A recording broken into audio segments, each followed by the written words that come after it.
Hi everyone, Adam here, once again participating in the Slashback challenge created by Joe the Horror Man.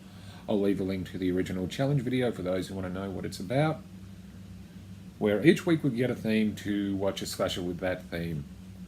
And the theme with this week was second chance slashers. Give a slasher you really don't like another look. And I was trying to think, what can I watch? I almost did Bride of Chucky, Friday the 13th Part 8, but I've watched those movies a few times. Even though I don't like them, I have to watch a whole franchise even if I don't like the movie in there.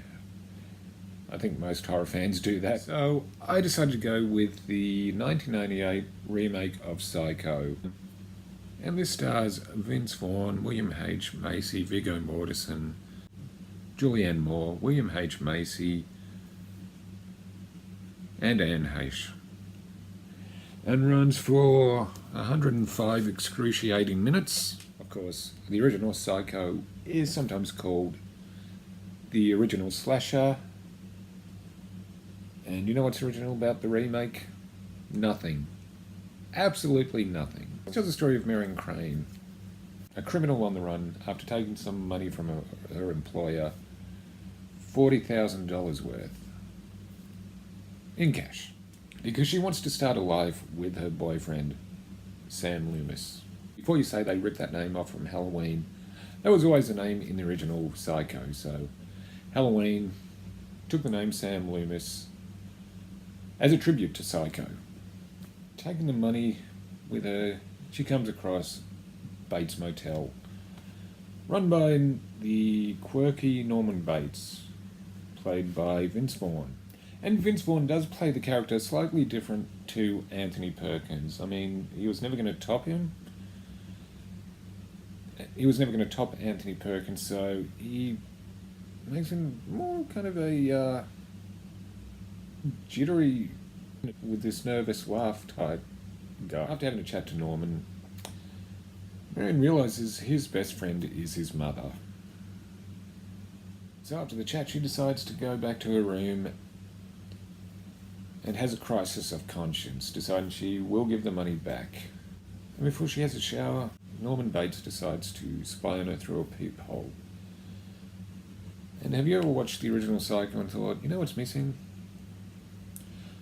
Norman Bates masturbating. Because you get that in this version.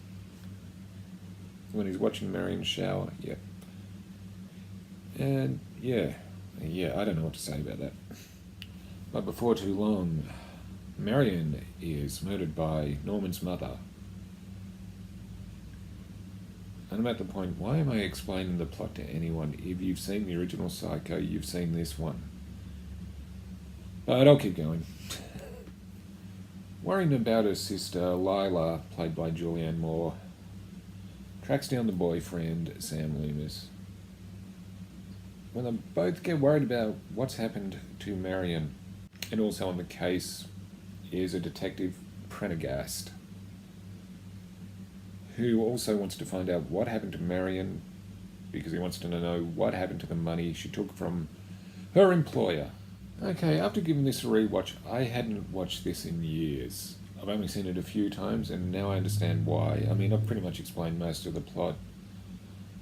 And like I said before, if you've seen the original Psycho, you've seen this. But the thing is, they're virtually the same movie, but this one's really boring, but I do like the original Psycho. And I think part of the problem with this is it's practically a shot-for-shot, word-for-word remake. Of course, they've changed a couple of things. They've, like, upped the amount of money Marion's stolen. And they make references to, at the time, modern things like Walkmans. But apart from that, there's virtually nothing that different. Okay, I know I've been negative about it. We've got to think of the positives. Most of the actors do their best with the dialogue, but they come across as stilted. And the thing about the dialogue, it was definitely a product of its time. It's okay in the original Psycho because it was the 1960s, but in the 1990s, I'm pretty sure people didn't talk like that. Now, this was directed by Gus Van Sant, who had recently directed Good Will Hunting. And I wonder how this movie got made. In my head, I think it kind of went like this. Gus Van Sant went into the studio executive's office, drunk off his face, and said, "You know what I should do? I should remake Psycho practically word for word, shot for shot." The executive pulls his head out from his mountain of cocaine and says, "Really? And you're not going to do anything different?" "Oh, I'll have a couple of changes, but I'll do a shot for shot, word for word remake. I directed Good Will Hunting. Give me money." So the executive looks back and says, "Here you go, you drunken idiot."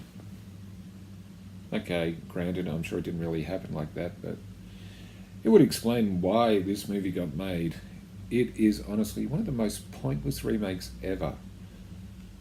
Why remake this? Giving this another look, I still hate this movie. I just hate it because why? Why does it exist? Alright, I'm going to end on that note. Thanks for joining me for Slashback Saturday. I'm Adam, and I'll see you again soon.